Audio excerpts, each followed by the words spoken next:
your superpower. Let's welcome Jackie Bailey. All right, Jackie. Thank you, Mr. Toastmaster. You're I welcome. would like to ask everyone to consider what is on the screen. I've put an image on the screen, and I'd like to know what your guess might be of what this is. You can unmute for a second and just let me hear what you have to say about what you think this is on your screen.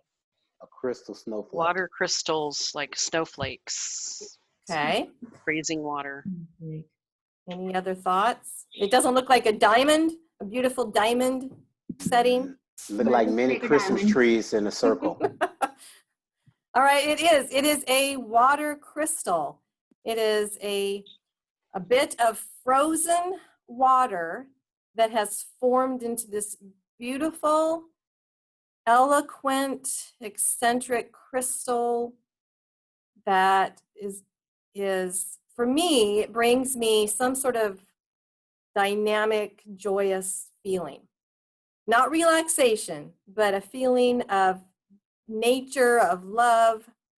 And today I'm going to talk a little bit about an experiment that was done by a man named Masaru Emoto. And he has discovered some amazing things about ourselves. First of all, when we are young fetuses, when we are young human beings, we are actually 99% water. 99% water. Now, as we grow to maturity and become adults, as you know, we are at this time right now, everyone on this call here is 70% water. So we are mostly water. Well, what Mr. Emoto did is he had these water crystal experiments because he tried to determine how water relates to outside environments.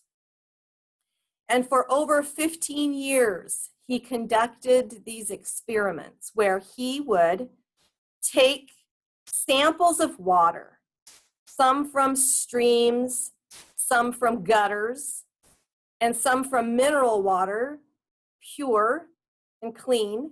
And then he would freeze these samples.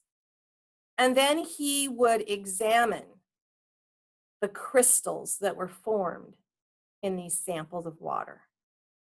And what he discovered was that there was an amazing array of difference between how well crystals were formed in different types of water. In water that was polluted, the crystals were dark, misshapen, and yet in the samples where water was taken from a spring, a mountain spring, or from a clean source, the crystals, as you see in this image, were intricate and beautifully formed in patterns, even though they were all very unique. What he learned is that water is able to memorize and transport information. And I'm going to say that again because I'm going to tell you how he determined this. Water is able to memorize. Okay, water can memorize and transport information. Remember, we're 70% water. So this is what he did. He decided that he was going to test this water from different ways. And the first thing that he did was he thought, I wonder if water reacts to music. And so he would put a sample of this water that was in a jar of some sort, and he would put it between two speakers that were playing different types of music. And this music was just going right into this water sample, right? And then he would take that water and he would freeze it, and he would look at the crystals. And he was able to determine that the crystals in the same sample of water that had been had been put in this situation where different type of music was played, they formed differently, even with the same type of water with different music. For instance, he learned, this is one of those samples from listening to one of Mozart's symphonies. This is the crystal that formed. He also played for the water John Lennon's Imagine. And these are the crystals that form from that. Very unique, and yet you can see intricate. Now this is taken with a really high-powered microscope, as you can imagine, so the images aren't that great, but you can see the intricacies of these samples and the crystals that were formed. Now, he also played a heavy metal song and compared that to what happened to the crystal when he had played Amazing Grace. You can see that there's a vast difference there in the intricacies of these water crystals. And with the heavy metal song, the sample came out where you couldn't even tell that there was any sort of pattern looking at that, I wouldn't even know what that was. The other picture, of course, though, you can tell is a crystal, very different, but it is a crystal nonetheless, formed and has a pattern to it. So then he thought, well, what if I could put words on pieces of paper and tape these words around this sample of water? Would the water react to written words? Because in his mind, everything is a vibration.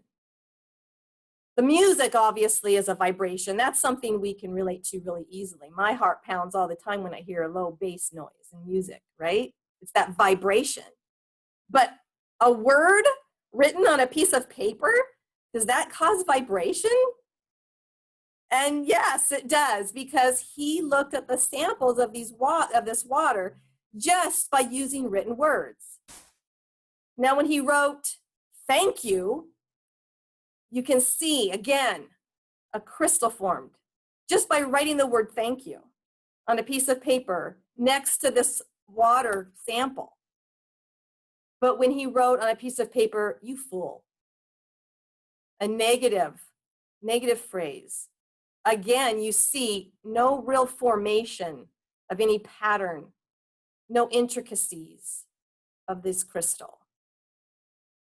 All right, well, what if we were to actually say something? So Masaru Emoto said the vibration of good words has a positive effect on our world, whereas the vibration of negative words has the power to destroy. Now think about that. Think about your power to affect 70% of the water in someone's body. The vibration of good words has a positive effect on our world and on each other. Vibration of negative words has the power to destroy, and that's what he discovered simply by writing words down and putting those words next to these samples of water. Okay, how more powerful then is the vibration of actual words that come out of our mouth and form those sounds like music on the samples of water? Well, this is what Masaru Emoto learned. He tried a lot of words spoken to these samples of water. But what he found was the most beautiful crystal that was formed was when the words love and gratitude were spoken to these samples. In fact, he said it was as if the water had rejoiced and celebrated by creating a flower in bloom. It was so beautiful, it changed my life from that moment on.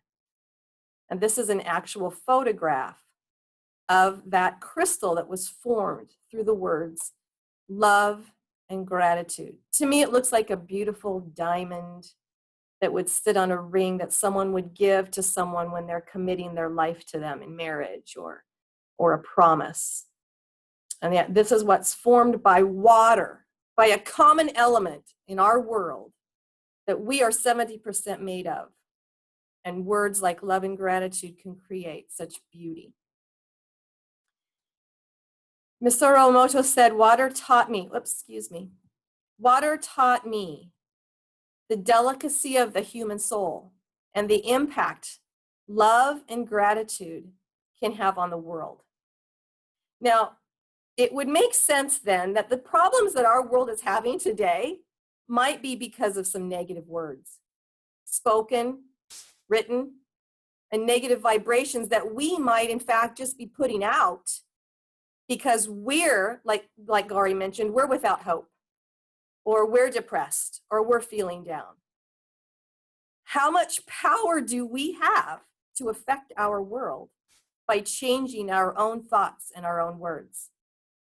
Consider that we are 70% water, and yet each of us has a 100% opportunity and chance to affect the beauty that is in someone else, literally the beauty that can be formed in someone else because of what we say and how we treat them, even the kind words we might write to them.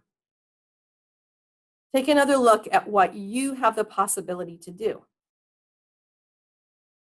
You can not only form a beautiful crystal, but you could be part of forming a beautiful human being who feels beautiful and feels loved and important.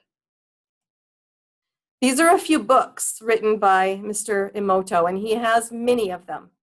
I encourage you to learn more about his research and what he has learned. He has such an important message to share to the world, and each of us has this superpower that we need to be aware of, because it matters to not only ourselves and to those whom we love the most, but the whole world's affected by the vibration that you put out to 70% of the water that's in each of our bodies. Mr. Toastmaster.